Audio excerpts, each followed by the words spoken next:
gathered together to mourn the passing of a mistress, the passing of a friend, the passing of this woman, Santa Barbara, this week.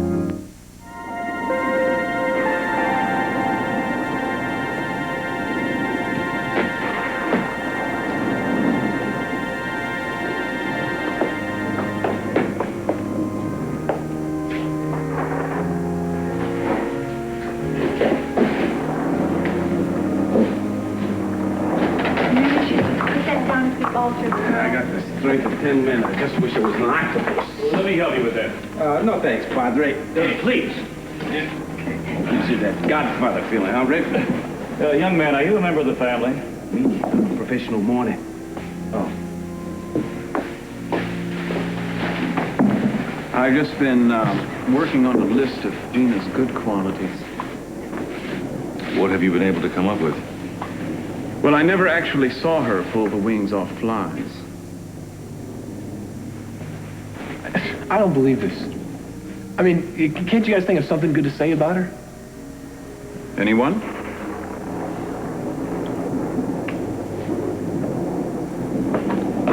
Maybe it would be better if we just bypassed that part of the service. I think I'll talk to the minister. Earl, I meant to tell you how nice you look in your uniform. Yeah, well, don't get too used to it. I don't know how long I can stick life with the idle rich. Well, then why did you accept this job? Temporary financial embarrassment. I thought you said that you saved your money. Well, it was another consideration. I figure I can get a lot of material from this gig, you know? Material? Yeah, you know, like for a novel, maybe even a play. Probably not a musical in it, though. I wish they would hurry up on this. These babies give me the skin crawls. Haley, I think it's really neat that you're here. I mean, you hardly knew her. Well, I think people misjudged you. Oh, I don't think so, Haley. I don't think that's likely at all. Gina always made her views crystal clear. She didn't leave a lot of room for misunderstanding. Oh, but Mr. Capwell, honesty is a virtue. Yes, but Gina didn't stop there. Excuse me. Well, I don't care what anybody says. I know I'm not going to miss Gina. Not one bit. I suppose that sounds terrible, I know. But the only reason I'm here today is because I know it's going to be good for this family. This is the end of a long nightmare in our lives. I know you feel that way. Maybe. And I'm sure Kirk must, too. What, is he staying home alone instead of coming here and being a hypocrite? Is that what we're being? Maybe. Well, no. I guess when it comes down to it, I just feel like I have to be here.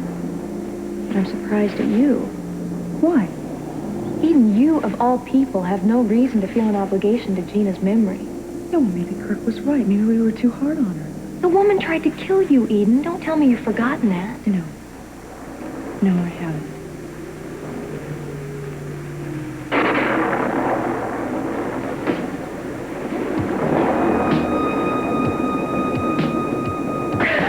He's making us do this. Don't you understand? Now he's going to kill us both without a place to cover.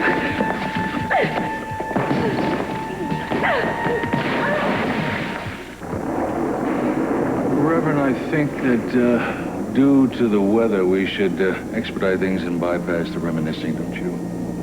I guess nobody had anything nice to say about Gina. If you'll all take your seats, we will begin with a shortened version of our service. Excuse me. I may not have known Mrs. Capwell as well as you all, but she did love her son. I think that's a good quality. Well, I think your young employee has a point, Dad.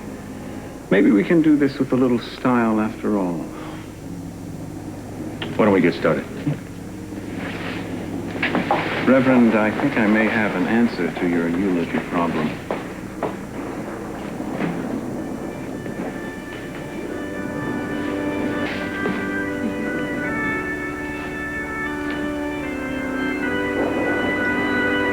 Friends, we have gathered here today to bid farewell to our good friend and sister, Gina Capwell. We ask God to look upon her with mercy, even as we remember her in the privacy of our hearts. O Lord, in the midst of life we are in debt. Merciful God, you have seen fit to take your servant Gina from us, but we do not question your mysterious plan. know as your ministers have done from time immemorial, we offer this prayer in...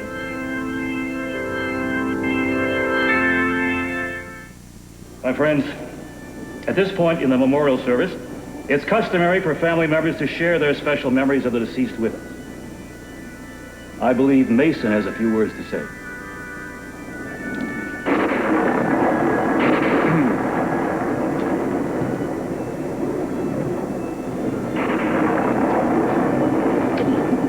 Give me your love for a day, a night, an hour.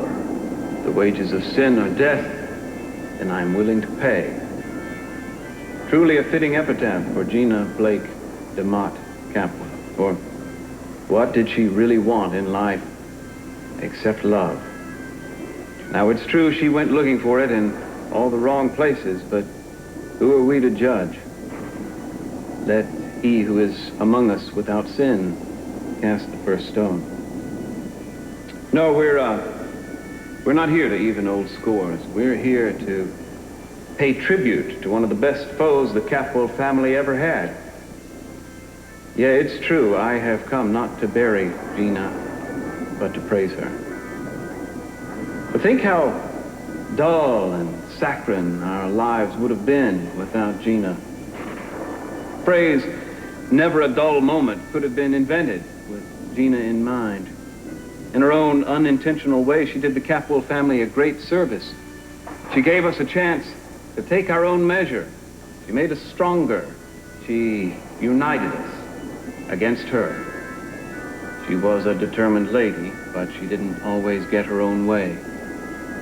As Haley so eloquently put it, Brandon was Gina's real cause. When she lost him, she lost everything. But those of us who knew Gina know that she was reluctant to show her sympathetic side. I do remember one day, though, when Gina hardly seemed like Gina at all. We had been out riding, and we stopped to give the horses a drink, and Gina was very quiet. She was just watching them.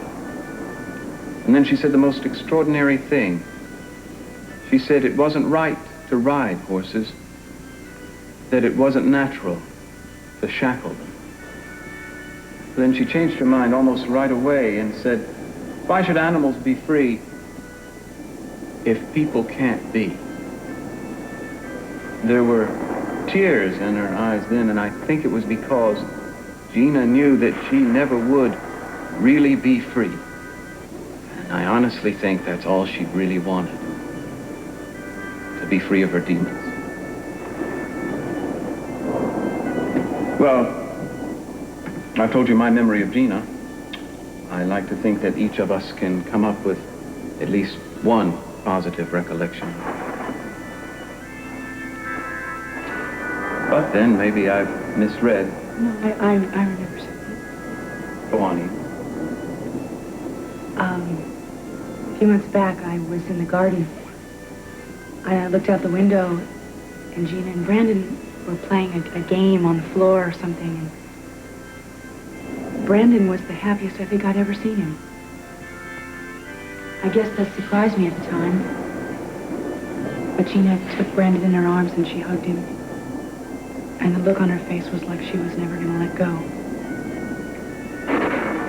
Gina loved her son. She loved him very, very much.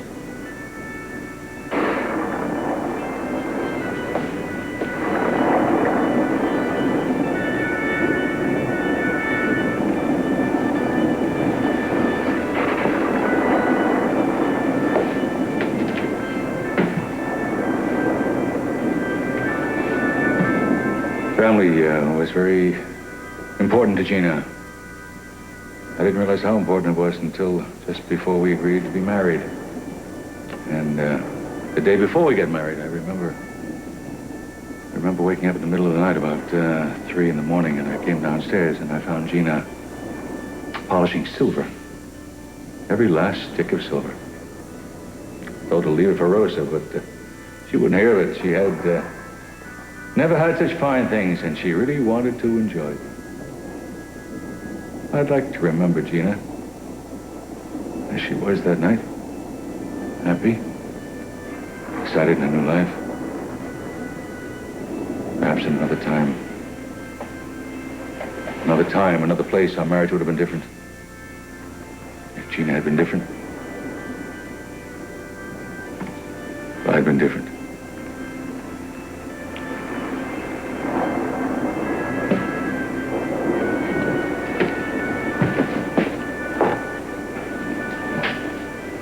Thank you, Dad. I think it would be nice to hear from Kelly. Now, Kelly? Reverend, is that Please, don't panic. I have plenty of candles. I'll find some men.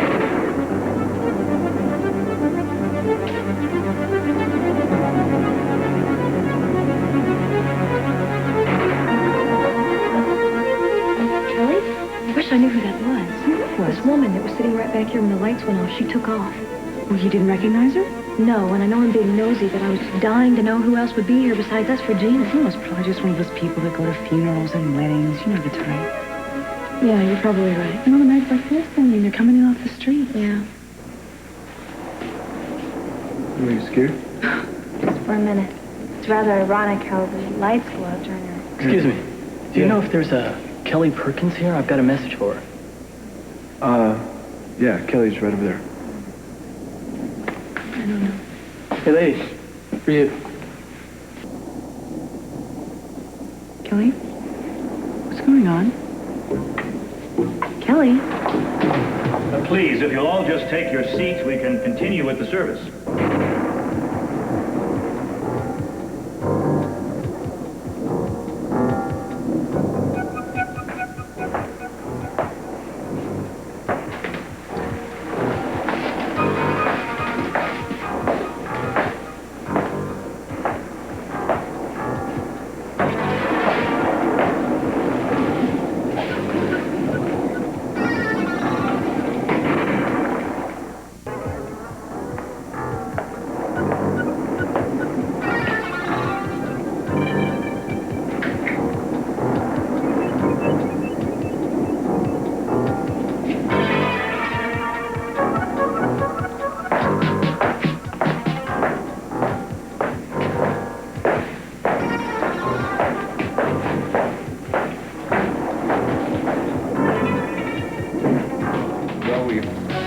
Searched our memories and looted the past. Somehow we've managed to find a few brief shining moments from the short life and hard times of the late Mrs. C.C. Capwell. Gina, we hardly knew ye. Ted, what are you doing? I got something to say. Well, you had your chance. I don't care. I it's just got to say it. And this is not about Gina. It's about all of us. Excuse me.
What'd you think?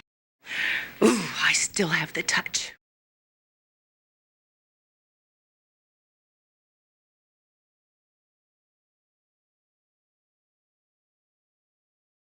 Bye-bye.